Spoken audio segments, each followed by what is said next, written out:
Hello everyone, I'm Sam Fry and welcome to a new episode of Technique. This is the podcast where we talk to artists about their use of technology. Now, here's a first warning. There is some swearing in this episode. Enjoy.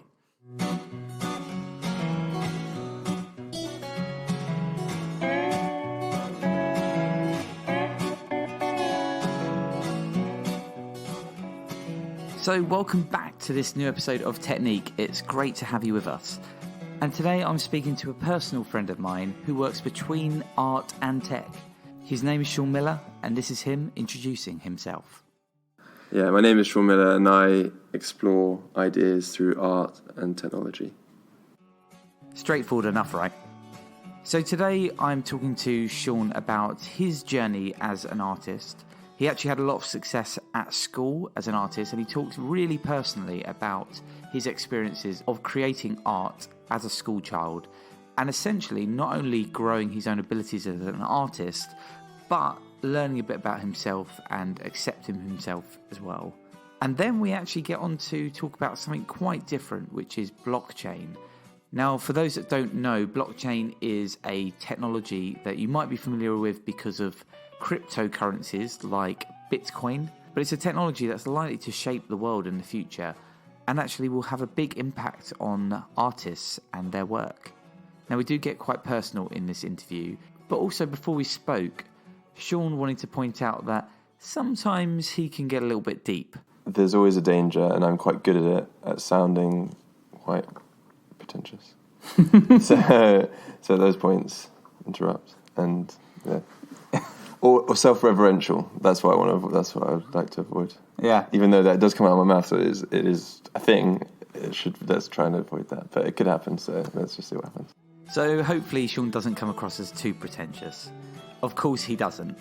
Instead, I feel that this is one of the most personal interviews that we've done on the podcast so far. So let's get started. Firstly, a little bit of music, and then away with the interview.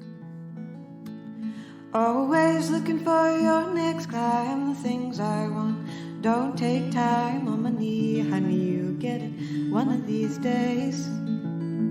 One of these days, our love ignites. We're gonna get it and get it right. One of these days. So I was drawing from a young age. I was interested in art and art making from 3-ish.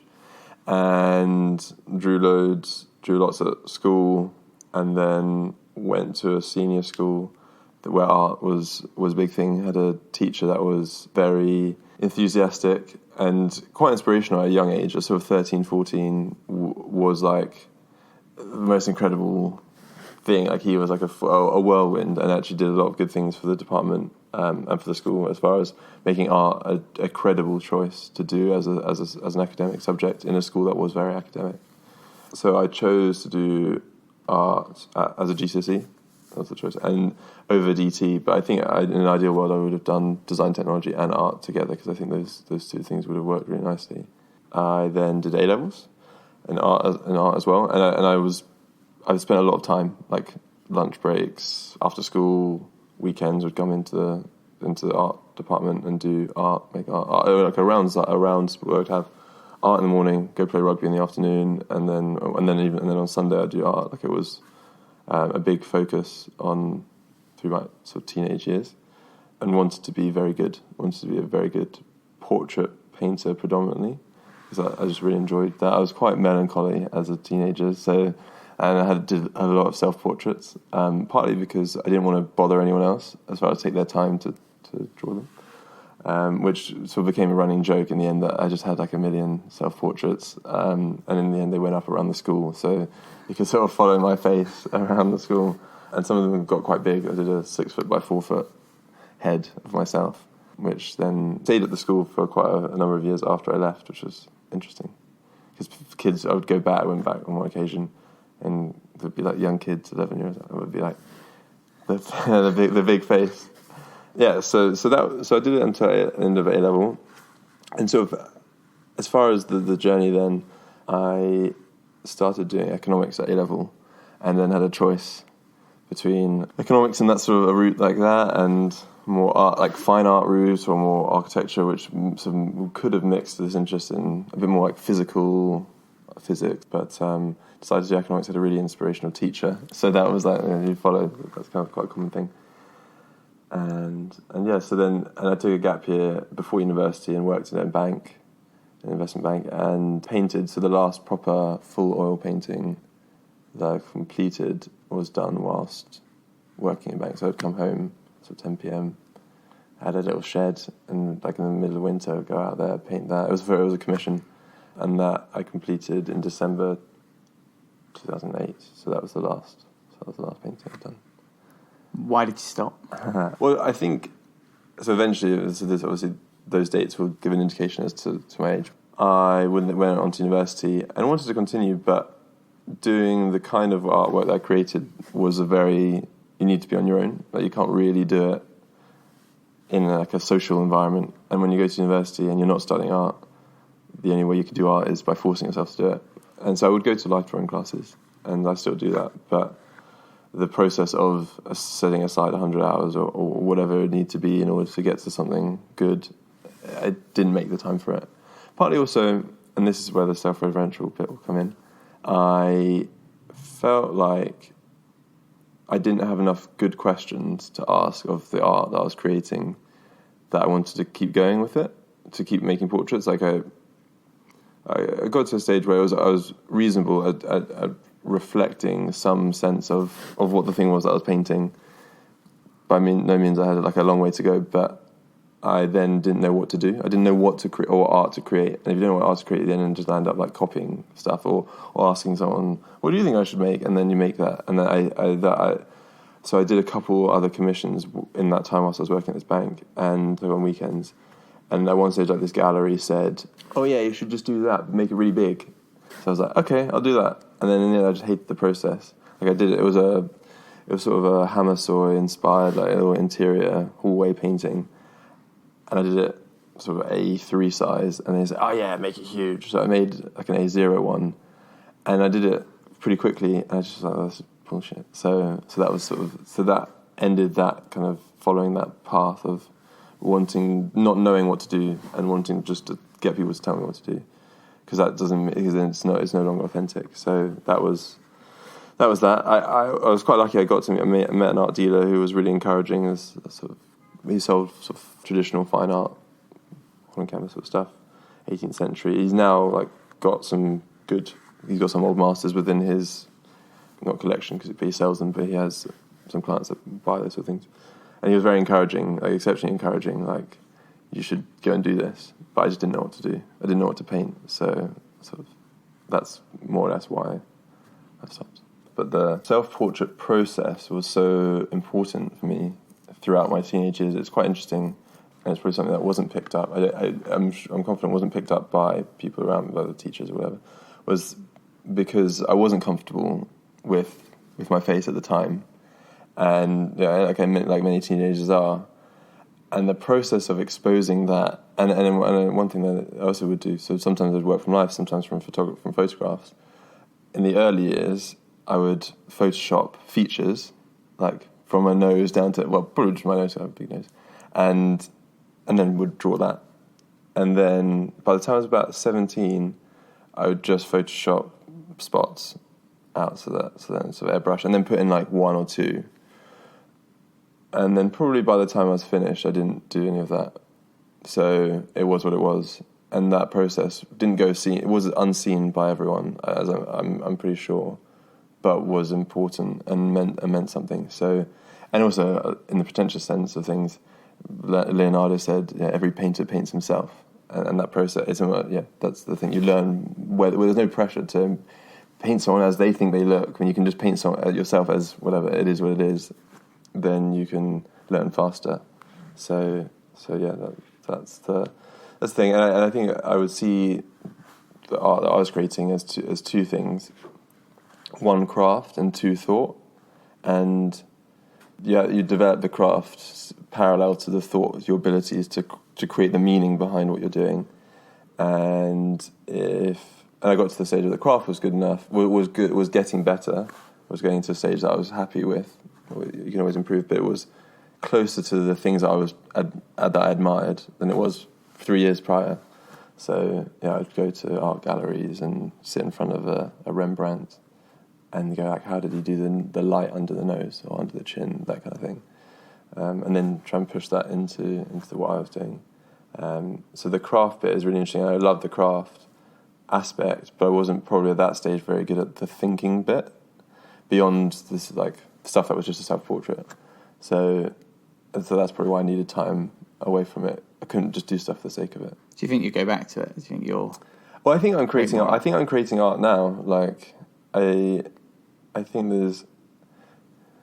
So this is like a broader point, but I think everyone can be an artist, not in the artist sense. So my dad is a dentist, and I think he's an artist in what he does on a daily basis. There's the stuff you have to do, and I'm probably paraphrasing Brian Eno potentially, but there's the stuff you have to do to get the job done, and then there's the stuff that people do to go beyond that to make sure it's great and as perfect as it can be. And typically you suffer financially for that. It means you're not as good business person in that field, but the outcomes are better, and probably in the long run people benefit from it. And as an individual, you're more satisfied, even though you probably suffer slightly financially. Yeah.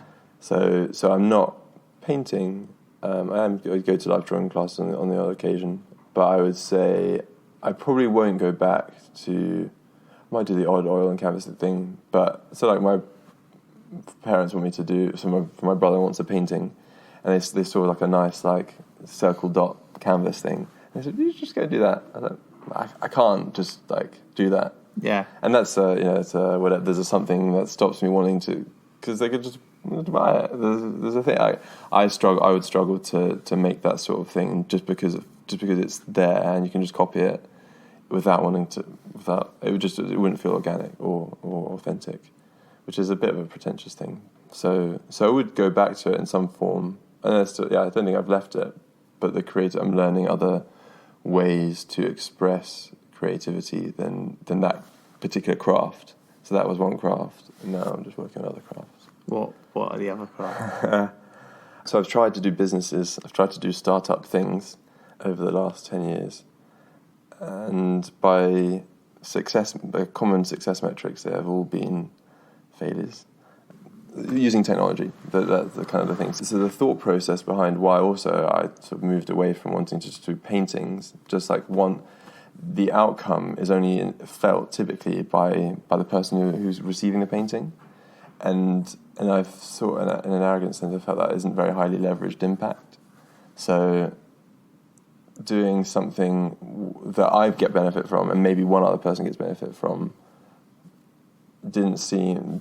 Basically, like technology and other things have more... For the unit of input of time and effort, there's like bigger ways to help people in some sort of form. So yes, I've been trying to do some interesting things in technology, and I'm not proficient in software development. So in those projects, partnering with people who are proficient, who are very good.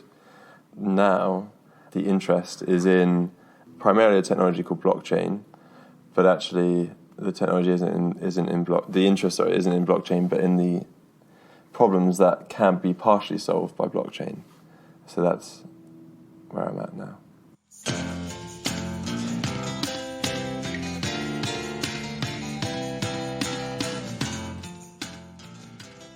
We know each other from working together, in like the loosest sense of working together, probably. We shared a room. We shared a room. Yeah, we worked we worked together at Bristol Uni, helping students with their own ideas, whether they were businesses or other things, to kind of at least pursue them, hopefully find a way to make money out of them, but that wasn't really the important thing.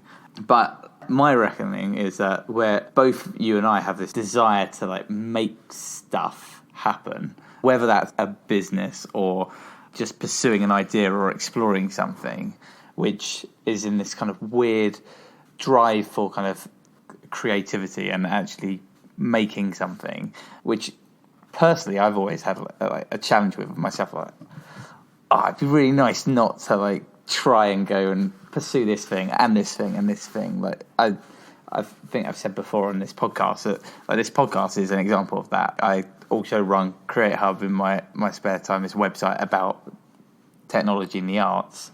But there's like a challenge about needing to do that. Do you find that same challenge? Yes. Yeah, 100%. And I think it's so that is why I can't paint right now, because I'm not compelled to paint. And there's John Baldessari said you have to be compelled by creating stuff.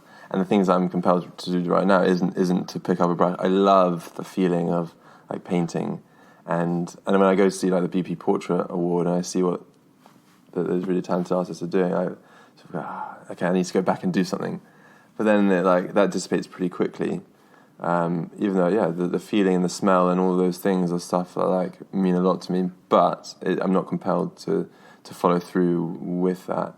Whereas the things that like currently I dream about and I wake up too early in the morning wanting to sort of crack on with are other things. And I definitely know that I am on the borders of like insane about wanting to go after certain like things. As far as I have definitely failed more in my short period of time in this sort of career than I needed to have done. But yeah, I still want to carry on doing that, which is sort of like is totally bonkers. Yeah. But you get some solace from the fact that when you hear stories about people who actually eventually did achieve something, that they also had failures as well. You know, there's sort of it's a bit. You feel terrible when the thing, like beyond terrible, when like the things have like hit the fan. It's horrific. Like you feel like absolute garbage, and it takes time. Like the place where I'm at now, I wasn't at 4 months ago. Maybe, definitely not 7 months ago. Like absolute, not quite a skeleton where I am, but definitely a much hollower sense of self.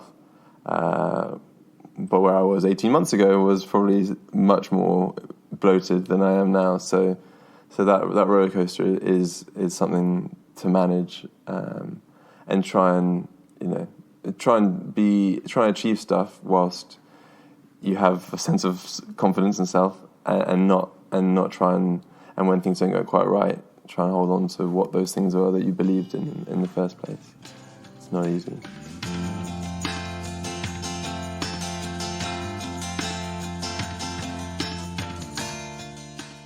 So the stuff I'm working on now is the stuff I was working on last year. Not the stuff I stopped working on when I lost confidence and hit close to, not the rock, but close to the rock of the bottom. But the confidence I have is that I've gone back to those things. The confidence in the ideas that I was playing around with, actually not the ideas, the problems, gives me confidence that I've been compelled to go back to them. It gives me confidence that I'm on the right path, in the sense that if they mattered to me then and they somehow matter to me again, then they'll matter to me again and again, even if like the course is sort of deviate a lot, which it will, meaning that I can take a longer view or a long-term view, as long as like I have in terms of my career, on trying to take on those problems. So I don't need to rush so much, because like if they get solved, that's great. I can just like chill out. But I could flesh out what those things are. So this is when things get like lofty. I'll bring you down when I need to. Yeah. I'll attach a bit of string to you. You can start floating like up, and I'll like a balloon. yeah, like a balloon. That's nice. The goal is to go after problems. Well, the problems out there, and I definitely will miss the mark, and this won't appeal to everyone, but there are problems out there that haven't been solved, that should be solved. So the ones that I see, the ones that could be better attempted to be solved, are the problems of survival. So as a human, there are certain inputs that you need in order to be alive, and without them, you'd die fairly quickly. So things like, and sometimes the solution is the thing that we call the problem. But so water, stay hydrated, food for energy. You need to be thermoregulated, so sometimes we solve that in terms of shelter and clothing. You need clean air.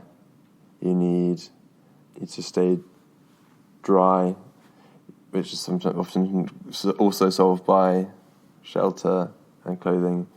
You need to sleep, and so those I think are pretty essential. And then beyond that, some people would also argue that having access to transportation and healthcare and now information are important sort of survival rights. I think those last three, you could sit in a room, and without those the original ones, you would die. The fact that you can't go and travel easily down the road is another thing. But obviously, if that travelling enables you to get access to some of those, so call it water, for example, then that's obviously a problem.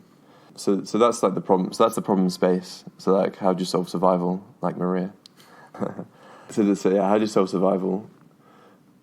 And probably the mistake that I made last year is that I knew that I wasn't going to be able to solve it all, but I would start the thinking. Because loads of people are trying in each of those spaces, but the challenge is that often they don't talk to each other.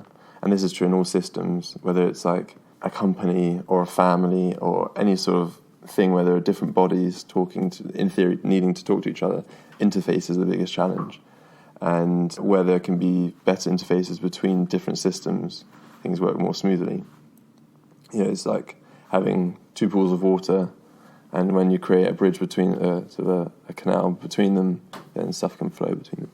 So this then comes back to blockchain opportunity. So blockchain is a distributed ledger technology, and it's been around in a form since about 2008, Bitcoin being the first instance of it. And the way I see it, and I'm prepared to be completely misguided on it, is that we could use blockchains or a blockchain to act as a central repository of information across all those different verticals, those survival things. And so the form I think it will take is people trying to solve in those instances, say, making water access better, whether it's in London. We have a Victorian infrastructure, which is, it works, it's expensive to maintain, it's not that cheap at the point of use, as far as paying your monthly water bill. It could be better, but it still works, it's functioning, whereas there are people obviously in the world that don't have access to any functioning system.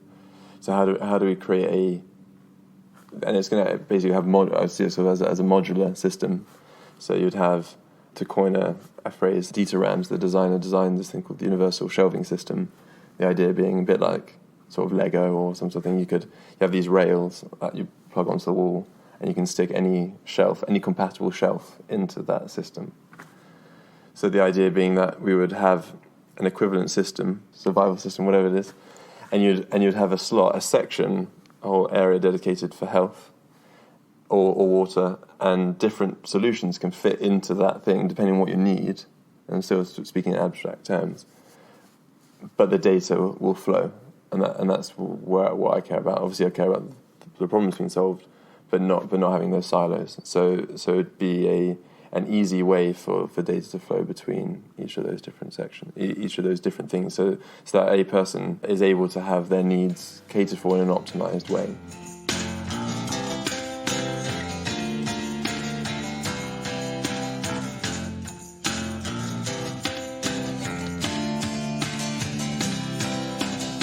The second most important thing about blockchain and the opportunity is that data can be owned by the individual.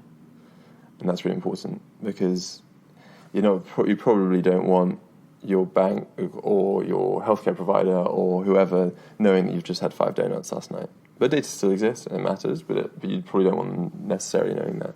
I mean, ultimately, if you give them access to it, they'll see it, but the point being that you have the choice. Whereas currently, all of the data that you create in these different silos is owned typically by the provider. So if you go onto a social network, they own all the interactions that you have, or they have access to all of the interactions you have. If you purchase something somewhere, they know all of your purchase history with them.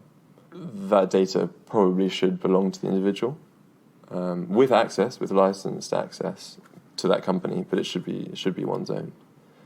And there's an opportunity to do that with blockchain. But isn't the benefit in that sharing? So if you've got ownership and you just wanted to control it for yourself, who are you to judge whether eating 5 donuts had an impact on this thing in your health or this thing in your bank account, or like however those kind of are connected? Isn't the value only if you're sharing it anyway? As in, if it was connected to your health. Yeah, well, thing. I'm not to know really as an individual, as Sam Fry. If I ate 5 donuts, I believe that's bad for my health. Yeah. But I don't know really what the impact of that is to my health. And if the value is sharing knowledge of purchases, what you're eating, what you're drinking, how that affects or impacts your health, your bank account, actually the only way that's useful is if someone with the knowledge of what impact that makes has access to it. So this is where it gets interesting, I think, because then you can build frameworks on top of those things.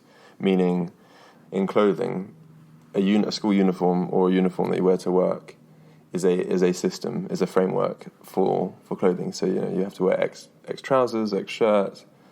There are rules in place that mean that is the combination you have to wear. Certain types of styles also have that. If you are a hipster or a rocker or whatever, there are certain parameters, rules that dictate a certain look. So what that might mean is that if in fashion terms, you would say, today I'm wearing trousers which has some data attached to it, and what shirt should I wear? What shirt works with that? And there would be a framework on top of that would recommend, based on what you have and based on the look that you're going for, this is the shirt to wear.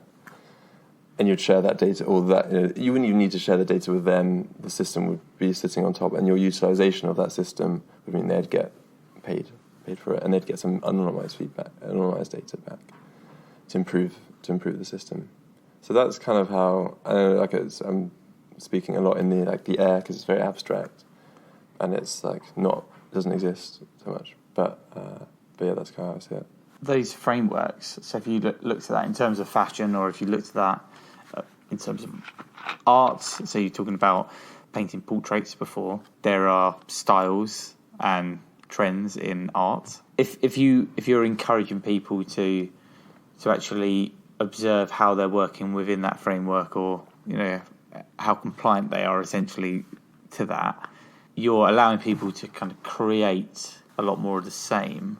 But how do you then allow for innovation? Yeah, so I think it's a good question, because let's call it a 20th century model, in order for a diet, or just thinking about diet, to have any scale, it needs an infrastructure around it.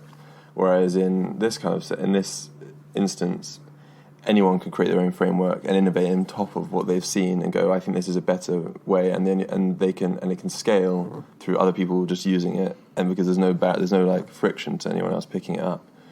In fact, there's potentially an incentive for people to take it on if they think it's better, because they could take a financial position on that framework being used. So they could buy in a very small fractional sense into that framework, say even in a crowdfunding sense. And then as that framework gets used more and more, they get some sort of benefit, and which would encourage them to share the framework. Again, we're speaking in very abstract terms, but that's so I don't think creativity will be a challenge. I think it'll be much easier to be creative, because there's a much clearer path to being rewarded for creativity. A lot of people, in many ways, today we're using an Apple computer.